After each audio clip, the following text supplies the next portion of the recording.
The Runaway. Percy was soon mended, but one morning Thomas woke feeling ill.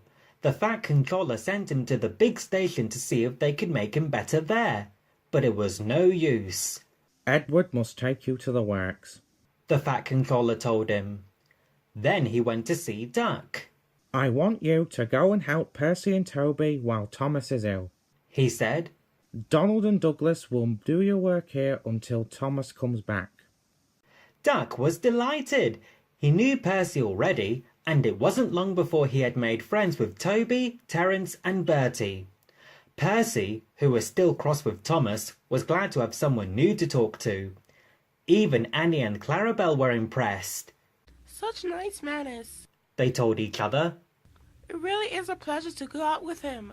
They soon made Duck welcome, and he laughed when they told him how Thomas had once left their guard behind at the junction. When Thomas came back, Annie and Clarabelle told him how well Duck had managed. Though Thomas was jealous at first, he was so pleased to be home that he soon forgot it. But he didn't forget the affair with the coal. Percy was careful to keep out of his way. The works had left Thomas's handbrake very stiff. It made his brakes seem as if they were on, when in fact they weren't, and Thomas's driver and fireman soon learned to be extra careful.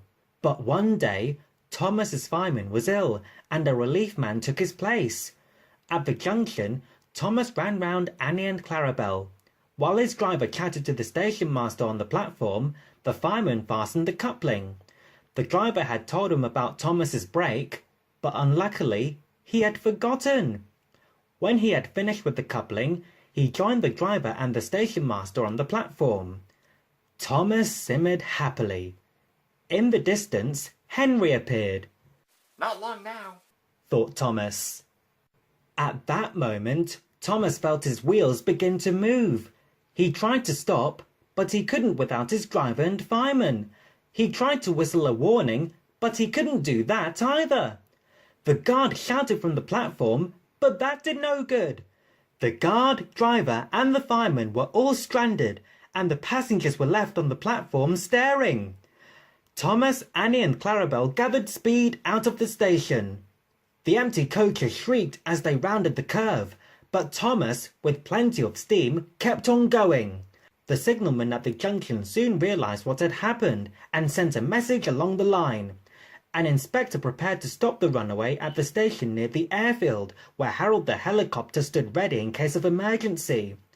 But Thomas was still going much too fast. Quickly, the inspector climbed aboard Harold and they took off. I must get there in time, I must, he whirred anxiously. Below, Thomas was tiring. I need to stop, he panted wearily.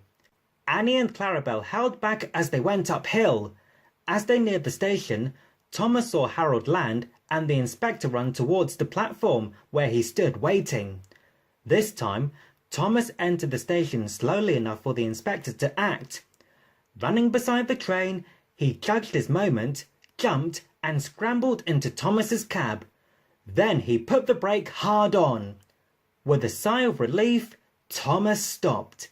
The inspector mopped his brow. Phew, he remarked. Wearily, Thomas agreed with him.